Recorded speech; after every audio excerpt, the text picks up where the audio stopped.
El 24 de diciembre, una gran parte de la humanidad se prepara para festejar la venida al mundo del Mesías. Las calles se engalanan con luces, las familias se reúnen para una cena festiva y en las iglesias se celebran servicios religiosos para rememorar la efeméride. Pero, ¿tenemos alguna certeza de que Yeshua nació en este día? Y de ser así, ¿qué significado espiritual nos aportaría esta fecha? Shalom, queridos Javerim, mi nombre es Isaac Ben-Naor y en el shiur de hoy intentaremos acercarnos con la ayuda del cielo a las fuentes que podrían indicarnos la fecha en que vino al mundo el Redentor, así como los secretos que se esconden tras las profecías que vaticinaron este suceso. Vayamos a la fuente primaria de los eventos, según es narrada en el libro de Lucas Nakai, como versa. Al sexto mes, el ángel Gabriel fue enviado por Dios a una ciudad de Galilea llamada Nazaret, a una virgen desposada con un varón que se llamaba Yosef de la casa de David, y su nombre era Miriam. Lucas Nakai 1.26. El cronista no deja lugar a duda sobre el momento en que le fue anunciado a Miriam que ella sería la escogida para llevar en su seno al Mesías, el mes sexto, Jodesh Hashishi. Y no deja de ser significativo la cantidad de profecías que fueron dadas en ese mismo mes, según lo escrito, y sucedió en el año sexto, en el 5 del mes sexto. Y añade, bajó allí sobre mí la mano del Señor el Eterno. Ezequiel Yehezkel 1.8. Y tenemos esta otra. El año segundo del rey Darío, en el mes sexto, el día primero del mes, vino palabra del Eterno por medio del profeta Ageo a Zorobabel. Ageo, Hagai 1.1. Y tenemos esta otra del mismo libro. Y despertó el Eterno el espíritu de Zorobabel, hijo de Salatiel, gobernador de Judá, y el espíritu de Josué, hijo de Josadac, sumo sacerdote, y el espíritu de todo el resto del pueblo. Y vinieron y trabajaron en la casa del Eterno de los ejércitos su Dios en el día 24 del mes sexto. En el año segundo del rey Darío vino palabra del Eterno por medio del profeta Ageo a Zorobabel. Ageo, Hagai 1.15. Si buscásemos un patrón común entre estas tres profecías, veríamos que todas ellas se sitúan en un contexto de redención. En la primera se relata la visión de Ezequiel, que estaba destinada a traer consuelo y fortaleza al pueblo para que pudiera soportar la amargura del exilio de Babel sin perder la esperanza ni la fe en el Eterno su Dios. En la primera de las citas de Ageo, de Hagai, se insta a Judá a retornar a Jerusalén y reconstruir el templo, mientras que en la segunda de este mismo libro se relata el cumplimiento literal de la profecía. El mes sexto, en el calendario judío, por supuesto, es el mes de Elul, que viene marcado por una actitud, por un periodo de profunda reflexión ante la inminencia del día del juicio, que es Rosh Hashanah, y también del día de las expiaciones, que es Yom HaKippurim. En este sentido, podemos entender mejor la declaración. Y dará a luz un hijo, y le pondrá por nombre Yeshua, porque él salvará a su pueblo de sus pecados. Mateo Matai 1.21. Salvará a su pueblo de sus pecados, no dice y traerá redención, y no dice instaurará su reinado, sino que hace énfasis en salvar al pueblo de sus pecados. Y esto podría ser un indicio, una pista de que al tratarse del mes de Elul, pues todo el pueblo de Israel se estaba preparando para el día del juicio, Rosh Hashanah, y para el día de la expiación, Yom Kippur. Repasemos ahora el calendario bíblico para situarnos en el contexto temporal de las profecías que estamos citando.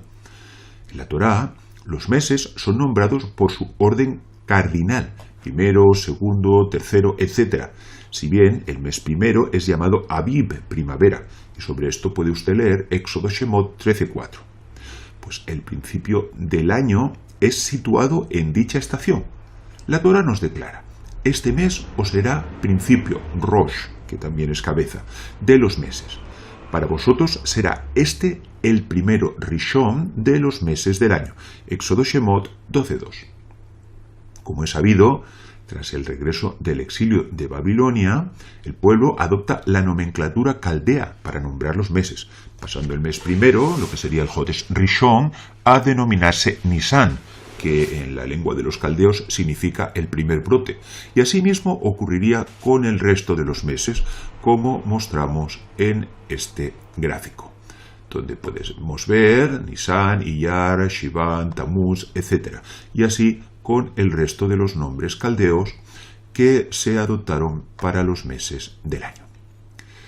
Volvamos ahora a nuestro relato de Lucas Nakai sobre la Anunciación. Y concebirás en tu vientre y darás a luz un hijo. Lucas Nakai 1.31, donde apreciamos la solución de continuidad entre la Anunciación y la concepción, hecho que quedaría remarcado por las siguientes palabras. En aquellos días, levantándose, Miriam fue deprisa a la montaña, a una ciudad de Judá, y entró en casa de Zacarías y saludó a Elisheba. Y añade, y exclamó Elisheba a gran voz y dijo, bendita tú entre todas las mujeres y bendito el fruto de tu vientre. Lucas Nakai 1, 39, 40 y 42. Pues si no nos hubiera quedado suficientemente claro que el momento de la Anunciación coincidió también con el de la concepción de Miriam, pues el siguiente, los citados Pesukim, nos hablarían de que después de esto Miriam se fue deprisa a visitar a su pariente Elisheba, quien no estaba lejos de Belén, y que cuando llegó ya estaba embarazada. Así pues, tenemos que inferir de todo esto de que también el embarazo, la concepción, fue en el mes sexto. Hagamos pues el cálculo a partir de estas indicaciones, a sabiendas de que el embarazo de Miriam fue completo, según lo dicho, y aconteció que estando allí se cumplieron lo que en hebreo diríamos Yimleu, los días de su alumbramiento. Lucas Nakai 2.6. Y es necesario reseñar este detalle, pues tanto Moisés como David fueron 7 mesinos, pero no fue este el caso de Yeshua, a tenor de lo escrito. Vayamos pues al calendario y calculemos el mes de su nacimiento.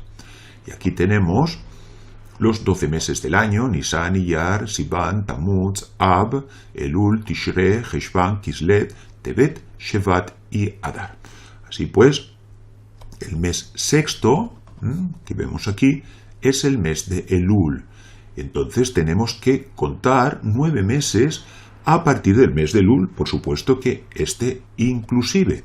Y aquí tenemos Elul, Tishre, Heshvan, Kislev, Tevet, Shevat, Adar, Nisan, y tenemos que llegamos al mes de Iyar, como el 9º mes de gestación, el cual se correspondería con abril o mayo dentro del calendario secular. Pero no podemos ignorar el otro cómputo de los meses, según la tradición no ya bíblica, sino talmúdica, como fue dicho. El primero de Tishre es el año nuevo, Rosh Hashanah, para contar los años, para el cómputo de los años sabáticos y los años de jubileo, así como para la siembra. Hemos citado Rosh Hashanah 1b, esto es al principio justo de este Masejet. Y este es el cómputo que ha perdurado también en el calendario judío secular y que se aplica en la actualidad. Según este cálculo, el mes sexto, contado a partir de Tishré, se situaría ahora en el mes de Adar. Contemos 9 meses a partir de aquí, incluyendo este mes. Si situamos el mes sexto en el mes de Adar, contaríamos Adar, Nisan, Iyar, Sivan, Tammuz, Av, Elul, Tishre y Heshvan. Así pues, el 9º mes de embarazo, contado según el cómputo de la Gemara, sería el mes de Heshvan, equivalente a octubre-noviembre en el calendario secular, la fecha en la que habría nacido Yeshua. Y no es casualidad, de ser así, que este sea el único mes del año donde no hay fiestas, lo que vendría a ser indicativo de la extrema humildad con la que el Mesías iba a venir al mundo. Mas con todo, nosotros nos inclinamos por el primer cálculo, según el cómputo bíblico de los meses, pues también la Guemará afirma de este mes, el 1 de Nisan es el año nuevo para los reyes, Rosh Hashanah 1b. Y qué mayor rey que el propio rey Mesías, el Melech HaMashiach. No es el tema de este shiur pormenorizar sobre la tradición de origen pagano que situó el nacimiento de Yeshua el 25 de diciembre, sobre lo cual ya existen muchos estudios. Nos acercaremos más bien a otros aspectos proféticos que rodearon su nacimiento, como fue dicho en otra profecía quizás menos conocida. Y tú, oh torre del rebaño, fortaleza de la hija de Sión, a ti será restaurada, hasta ti vendrá el señorío primero, el reinado de la hija de Jerusalén. Miqueas Mija 4:8. A priori nos llama la atención al leer este versículo la cantidad de figuras que hay en él y que aluden a la Sefirá de Malhut. Tenemos hija de Sión, Bat Sión, reinado, Mamlechet, hija de Jerusalén, Bat Yerushalayim. Incluso en la expresión reinado, Mamlechet, podríamos hallar un remetz, una insinuación del mismo reinado del Mesías. Vemos aquí en nuestro gráfico Mamlechet, reinado, con dos letras Mem, donde vemos Malhut y Mashiach. Y aquí nos preguntamos también, ¿qué es esa torre del rebaño? Ese Migdal Eder, a la cual habría de llegar el señorío primero, Hamenshalah Harishonah. Pues se trataba de una torre situada en los aledaños de la aldea de Belén, de Betlehem, a unos escasos 11 kilómetros de Jerusalén, y construida con la finalidad de cuidar el rebaño de ganado menor destinado a los sacrificios del templo de Jerusalén.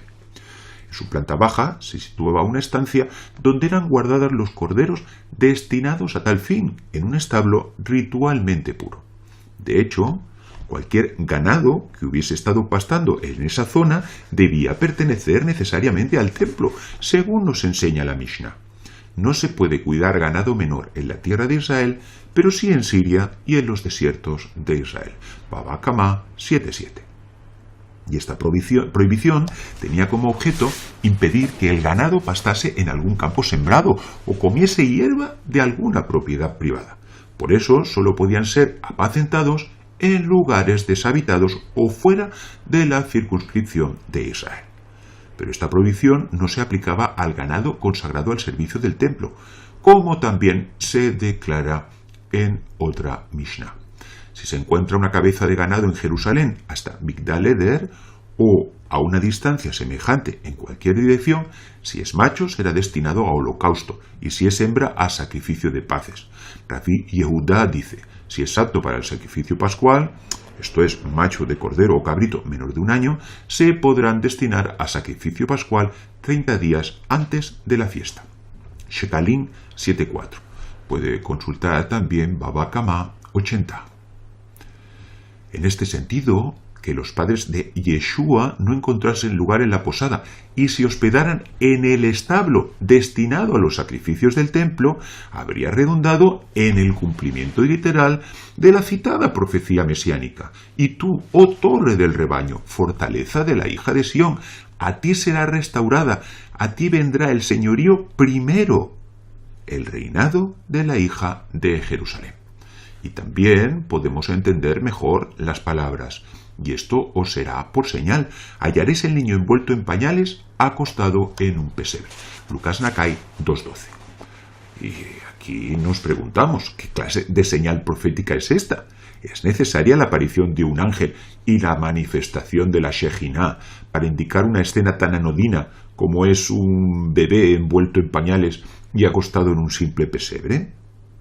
Pero si se tratara del Cordero de Dios, quien proféticamente había nacido en el lugar donde se supervisaban los corderos destinados al sacrificio del templo, entonces sí que se trataría de una maravillosa señal profética. El erudito Alfred Edersheim resaltó la similitud fonética entre la palabra pesebre, ebús, y Yebús, que fue el nombre original de Jerusalén, antes de que fuera conquistada por el rey David. Veamos dicho vocablo en un conocido versículo al principio del libro de Isaías. El buey, Shor, conoce a su dueño, y el asno, Hamor, el pesebre, Ebús, de su amo. Isaías, Yeshayá 1:3. No puede ser casualidad que aquí aparezcan juntos buey, asno y pesebre, pues esto atendería a la iconografía tradicional de los belenes navideños. Por supuesto que en el Migdal Eder no había bueyes, pues estaba destinado únicamente al ganado menor, y por supuesto que no había burros, por tratarse de animales impuros, pero el significado espiritual de este hecho es de mucho más largo recorrido que el de una simple decoración navideña. Como está escrito, no ararás con buey y asno juntamente. Deuteronomio Devarim 22:10.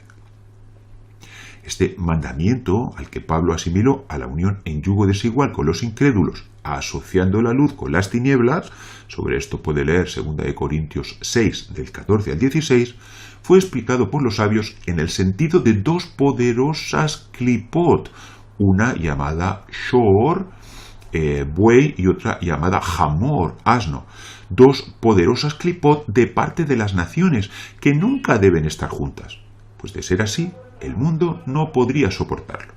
Y estas realidades apuntarían al hecho de que en un futuro Israel percibiría al Mesías no desde el grado de la santidad propia de las enseñanzas de sus sabios, sino desde la clipá sincretista de las naciones, donde el Cristo de la fe opacó por completo al Melech HaMashiach, dando lugar al endurecimiento en parte que llevó a Israel a rechazar a Yeshua.